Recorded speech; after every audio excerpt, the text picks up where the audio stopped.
Hi, this is Corey Johnston, and today's lesson is going to be a continuation of a previous lesson from the 11th chapter in the book of Proverbs. We made it all the way up until the 15th verse, and we're going to take it all the way to the end, the 31st verse today. And the best way to review Proverbs, which after beginning in the 10th chapter, marks a distinct literary transition point, after which time the order and the composition of the Proverbs have less of a narrative quality and structure to them. They, more often than not, they are not related conceptually to its predecessor or successor, but the word that is stressed dominant in the preceding 15 chapters is righteous and righteousness. And so beginning in the 4th chapter, riches do not profit in the day of wrath, but righteousness delivers from death. So righteousness is clearly a better thing to have than riches. And he also says a few things about riches in the books of Proverbs. The righteousness of the perfect makes his way straight, but by his own wickedness the wicked one falls. So there's an antithetical dichotomy and contrast between the outlook and the outcome which springs from the outlook. So if we are righteous, our way will be made straight. We will have the light and the guidance and the compass to be light vessels and have a source of light in a world of darkness. Whereas the wicked will invite evil influences into his life, and they will reap his destruction and ruin. Verse 6, the righteousness of the straight one delivers them, but the treacherous are caught by greed. Once more, as many of the Proverbs are antithetical in arrangement, read of a contrast there between the rescuing, the righteous shall be rescued. Again, this is not a promise, it is a principle, whereas the treacherous will, eventually the greed which prompts and motivates their treachery is going to entangle them in a web of their own making, from which there will be no means of rescuing or escape, as such as are those that are provided as a principle, not a promise to the righteous. When the righteous prosper, the city rejoices, and when the wicked perish, there is shouting. So the obvious thing, a city has cause and occasion to rejoice when the righteous are prospering and the wicked are not. This is a rare occasion in history, but possible nonetheless. And when the wicked perish, there's a great deal of shouting. A lot of people wish them ill with their death, so they're sent off with a not so warm welcome to the afterlife by some of the people who knew them on earth. And the one verse we really want to emphasize before we cover the range we're going to cover today is the 14th verse. Without guidance the people fall, but in great counselors there is safety. So Solomon was writing, remember he was a king who wrote these principles in Proverbs, and he understood the central controlling element of leadership and its necessity, without which a people will perish, fall, decay, corrupt. So leadership is necessary, and excellent leadership is absolutely necessary for excellent civilization to flourish. And in order for one to be excel at the craft of leadership, he has to surround himself with a multitude and great counselors. So the quality of counselors is the emphasis here. Elsewhere he says a multitude of counselor, but there's going to be safety to protect the kings from their own egotistical excesses. That's why every royal king relied on advisors. So the 16th and opening verse we're going to read is a woman showing favor obtains esteem, but ruthless men obtain riches. So there's a gender distinction and a virtue distinction which exists between the genders. Women are showing grace and favor and just being pleasing. They gain the good name that comes from just being humble and obedient and meek. but a ruthless man obtains riches. And according to the vision of the world, ruthlessness is a virtue, because without ruthlessness, one cannot advance very far in the world. So even though it's actually a vice for men to advance themselves, women are able to advance in esteem, if not wealth. There were different property and ownership laws in the ancient world. They could advance themselves through virtue, whereas men, to advance themselves in the world at least, have to rely on what is a virtue of the world, but what is a vice to the Father in heaven. A kind man is rewarding his soul, but he who is cruel troubles his own flesh. So this is an antithetical once more. So the comparison is between a kind one and a cruel one. The kind one rewards his soul, so he doesn't reward his flesh or his self. He rewards his soul, it says. So that's the spiritual element. There's being kind is more than merely good manners. It is good spirituality and does have causational effects which are beneficial to one's soul. Whereas the cruel, they're the source of their own trouble. They're the ones troubling their own flesh. So it's a self-inflicted wound. They're creatures of the flesh. They're governed by its passions and appetites, and it creates trouble in them, which they could eliminate through the discipline they in all likelihood rejected in their formative years. The wicked earns false wages, but the one sowing righteousness a true reward. This is one of the things where we cannot emphasize enough that the principles espoused in the book of Proverbs are neither commandments or prophecies, and they're not promises. They are principles which are reflective of obedience keeping, covenant keeping, and many of the statements it sounds similar to that which came from the mouth of prophets, but they exist primarily as principles, not promises. So there's no black and white, as much as it might appear to suggest reading this verse in isolated and exaggerating its isolated value. So not every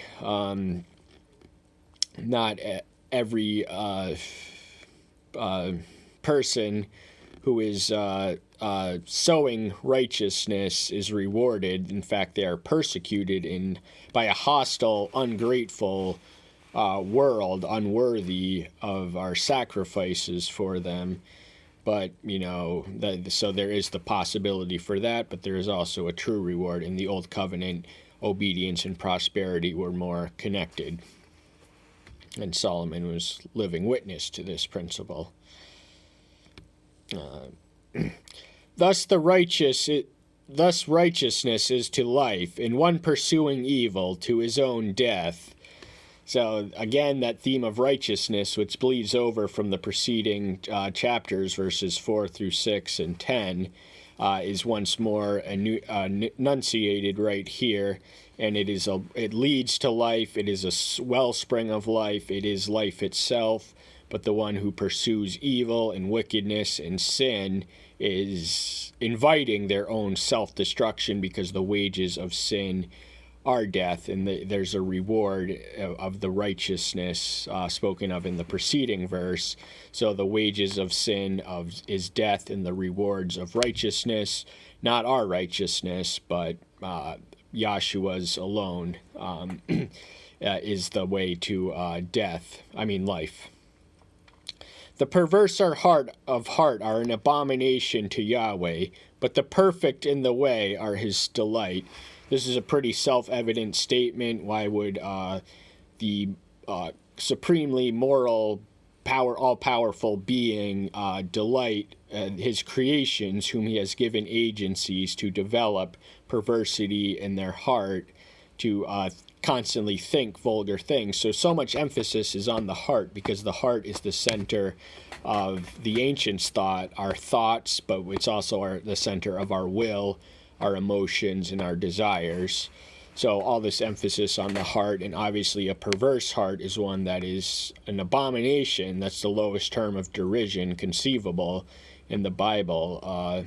But the perfect, they're clearly going to be received in a more positive lens and light, because why wouldn't it delight the Creator to see his creature use his agency in the way that he intended him or her, them. Hand to hand the evil one does not go unpunished, but the seed of the righteous shall escape. So there's that element of rescue once more. Remember the 6th verse. So the righteous will be delivered and rescued from their predicaments. And here he also writes of similar language of escaping. So rescue and being escaping are somewhat similar things, but the principle in the first half of the verse, the evil one does not go unpunished. Now, there are rare exceptions in history of prolific criminals who did get away with all the crime that they did, but at least 96% or somewhere thereabouts of criminals get caught. But even if they make it through their life without getting caught, they have to answer to a fate that's worse than the prison they artfully avoided on earth. Hell is going to be a million times worse than prison is going to be on earth. But the seed of the righteous, that means their offspring and their fruit, and seed means a lot of things and a lot of metaphorical meanings. We don't have time to get into them all. But, we have the promise that if we are righteous in our seed, not only us, but our seed will escape. And if we are righteous, they are more likely to be righteous by reflection. Of course, that's another overly simplistic principle to interpret it as a promise, which is consistent with much of what we've been trying to communicate throughout our more recent lessons on Proverbs. Like a ring of gold in a pig's snout is a lovely woman who lacks good sense.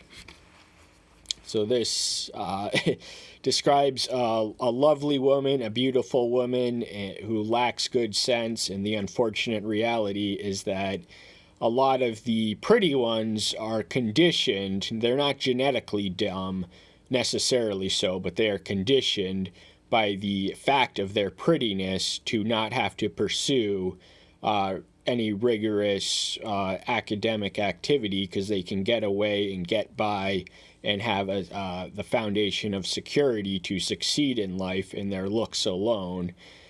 So that is a fact of life, and that is comparable to a ring of gold. Now, the ancient Jewish women, most of them had a ring of gold through their nose, so they did have piercings. They weren't as bizarre as some of the ones from Papua New Guinea, for instance, but it was customary for a Hebrew woman at the time of this writing, and for some time before and after, to have a ring of gold in their nose, and a pig snout that's degrading a senseless but beautiful woman of being the lowest animal as far as the Jews were concerned, the uncleanest of animals.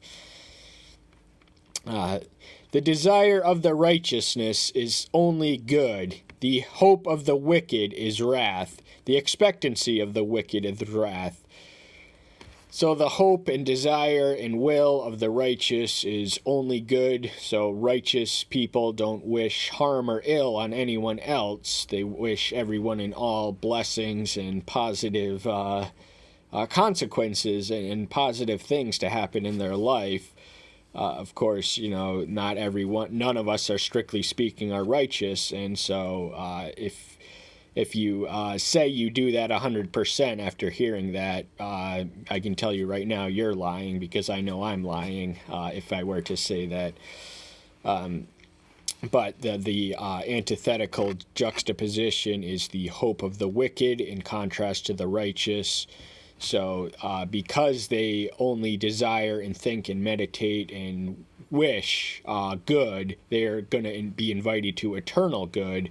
But the righteous, the wicked, are have no reason to not expect wrath. That's their expectancy. That's their destiny. That's their doom, is wrath, divine wrath, totally merited for their wickedness and unrepented, reprobate ways on the earth. There is one who scatters yet increases more, and one who withholds from what is right and is impoverished. So the gospel of wealth, which is certain things, rules and principles and values that the extraordinarily wealthy like to conjure up amongst their own communities, this would be a message conducive to that, because Solomon was certainly a member of that club. It's better to give your wealth away than to hoard it all for oneself. And a lot of these robber barons, they retired early and spent the rest of their lives. J.D. Rockefeller personally retired at the age of 40 and spent the remainder of his life collecting stock, which generated faster than he could give out any of his money, even though after that point in his life he was essentially retired, and the challenge was to give away much of what he had earned. But the principle of scattering is incidental. So those who scatter are those who persecute us. They try to scatter us, but the scattering has the growth effect on us. So they scatter us from where we are in their neck of the woods where they don't like us. What do? We pack up and leave and spread the faith. That's a common pattern in the book of Acts of the scattering incidentally increasing. The generous soul is enriched, and he who waters is also watered himself. So generosity has the soul that is generous is enriched merely by being generous. It's not necessarily dependent on, but likes the acts of generosity, the lavish charity, just the being generous with one's time, resources, attention, anything that one has to give. There is no limits to things that one can be generous in, or, well, actually there are, but that's beside the point. And this is likened to relatable experience of watering. So one waters their grass, and in doing so they keep alive their gardens, and so that's what they do to keep it alive. The people curse him who withholds grain, but blessed is on the head of him who sells it. So the practice of withholding grain would have been profiteering, financially unscrupulous, and ruthless men who sometimes withheld the natural flow of the grain upon which cities were dependent on to survive from the agricultural output of the farm communities. And men would withhold it just to inflate and jack up the price, and by making it more scarce than it really was. So that practice would have been accursed, and likely so. The one who did it, but the one who sells it, who knows that this grain is here, I'm going to get rid of it because there's more to come. They need their daily bread. This is their daily bread for now. I'm going to keep giving them their daily bread because I am more generous and less ruthless and Machiavellian than one who would withhold what I am by profession to distribute. He who earnestly seeks good seeks what is pleasing, but to him who seeks evil, it comes to him.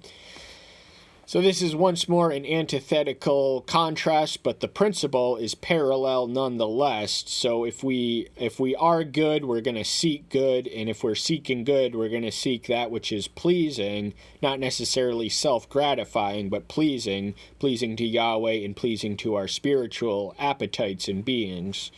But he who seeks evil, those who surround themselves with evil people and influences by deliberate design, they're going to invite what they invited in their life, and how they chose to live their life is going to visit them and ultimately claim their life.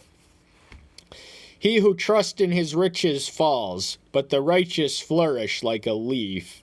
So this reminds one of the New Testament parable in Luke 16, I think, the foolish rich man who was confident he had supplied more than enough food to last him and sell beyond several years. His barns were too small to contain the amount of agricultural output he had. So he tore down the barns and pridefully constructed new barns, only to be told in a voice that night that, "Thou fool, thou shalt lose your life tonight." So that's an extreme example of one who trusts in riches falls. Now, trusting in riches are an idol for a lot of people who have them, because it can become a source of security and satisfaction, which can potentially eclipse their love for Yahweh.